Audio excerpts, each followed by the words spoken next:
viewers, bit of a dull old day today. As my brother in Scotland would say, it's dreek.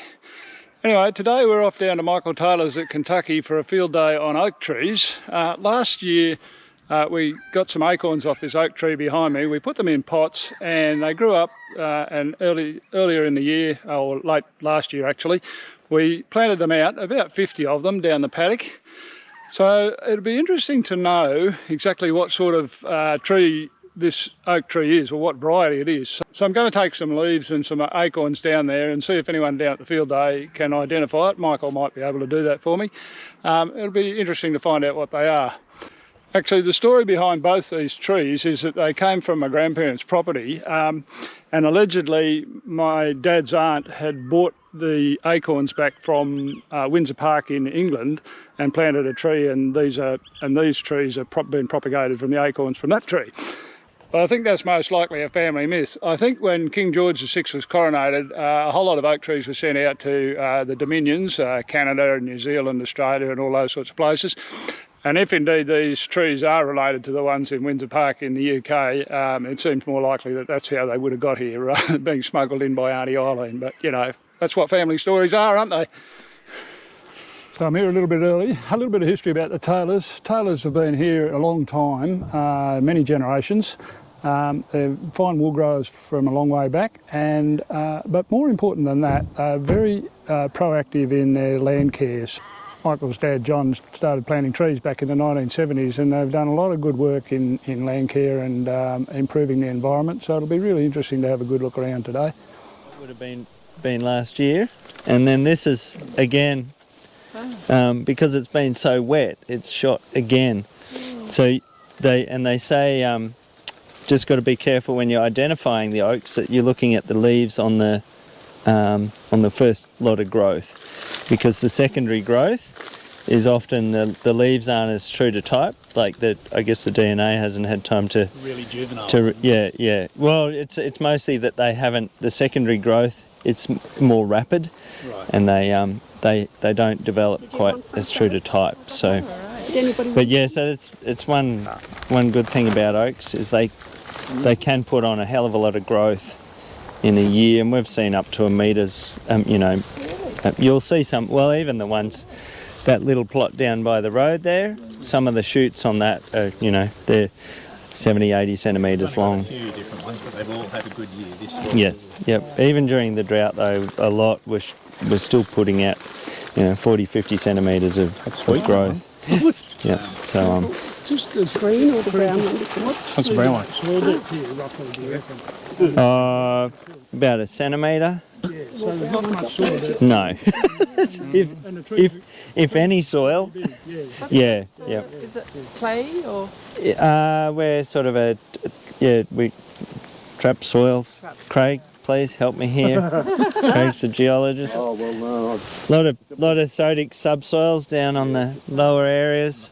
Yeah, gravelly. It's a sedimentary. Yeah, it's a sedimentary, and it's old. Very old, like probably. It's been reworked, so it's 5 or 6 times recycled. yeah. It's But it has got a lovely volcanic thing that's been over the top.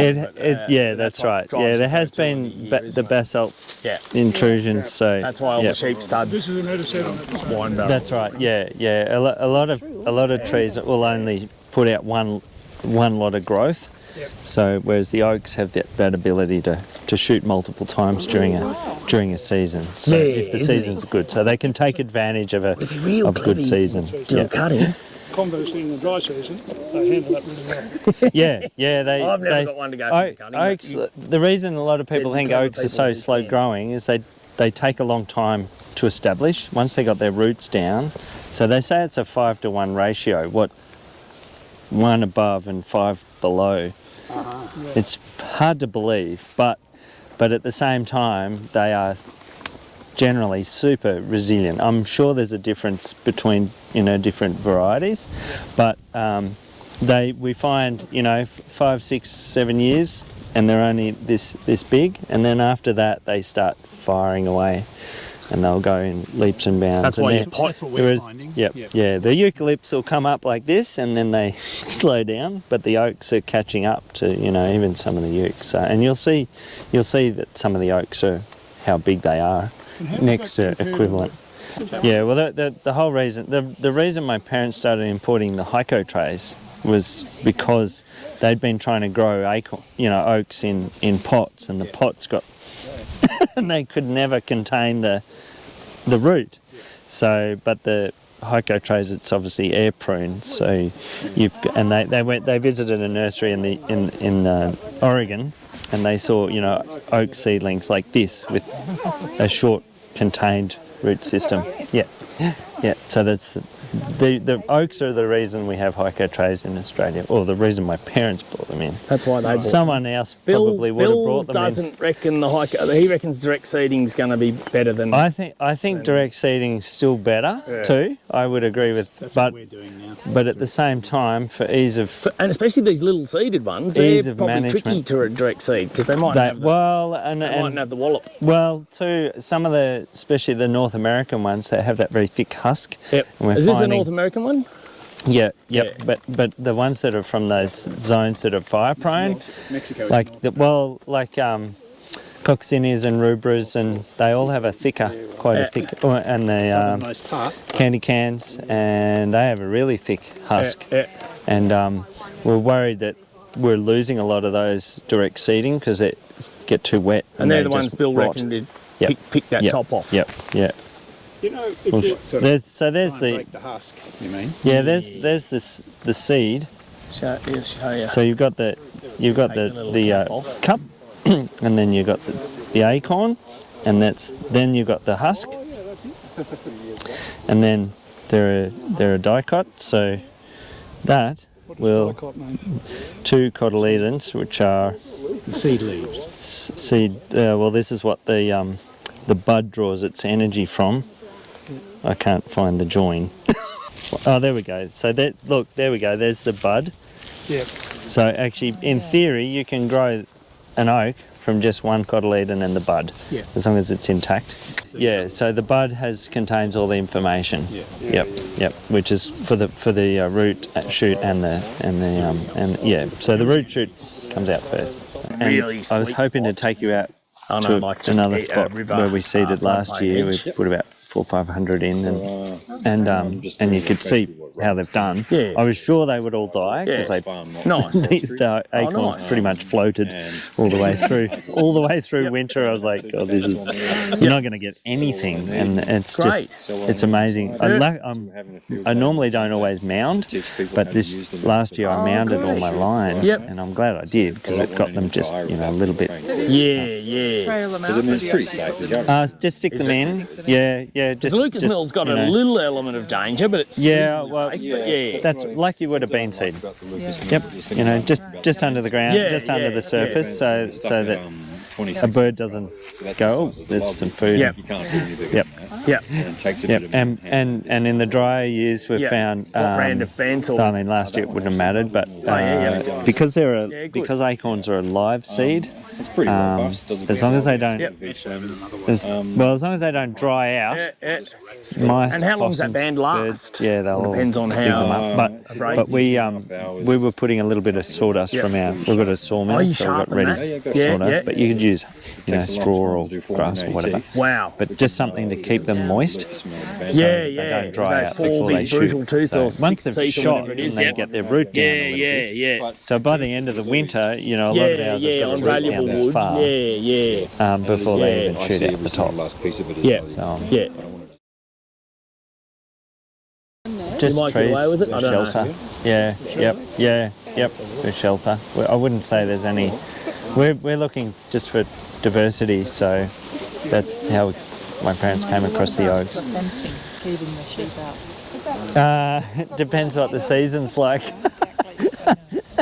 and how much grass you got out here versus in there. Yeah, look, my parents used a lot of these 3 or 4 barb tree guards, but during the drought they were really hard to keep the sheep out of.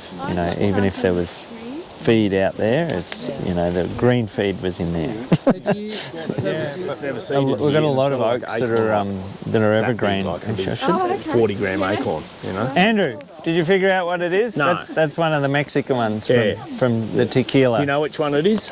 I could. Oh, that one's empty. I could look it up. It's not tagged. So you've got to go to Tequila to get these. Yes. That sounds drink like I mean, fun go in to itself. Tequila. Agave. Yeah. Might have been one of those back there Agave that's to make tagged. the tequila.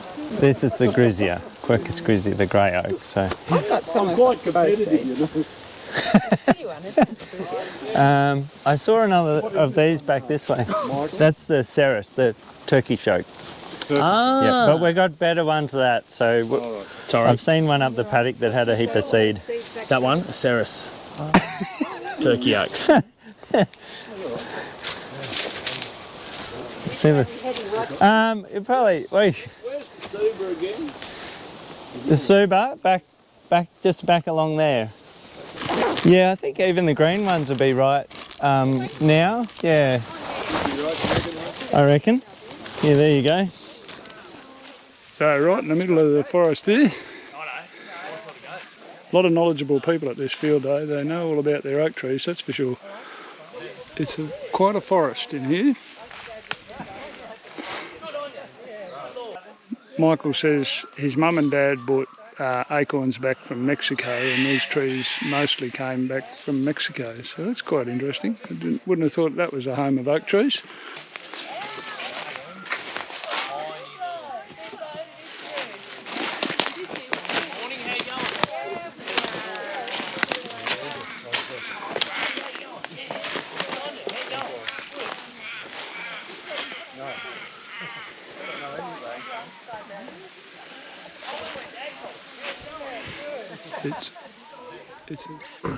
So we've all collected a lot of acorns and stuff. It's been a really good day. Thoroughly enjoyed it. Learned a lot about oak trees, and now we might be able to incorporate it into the operation at home.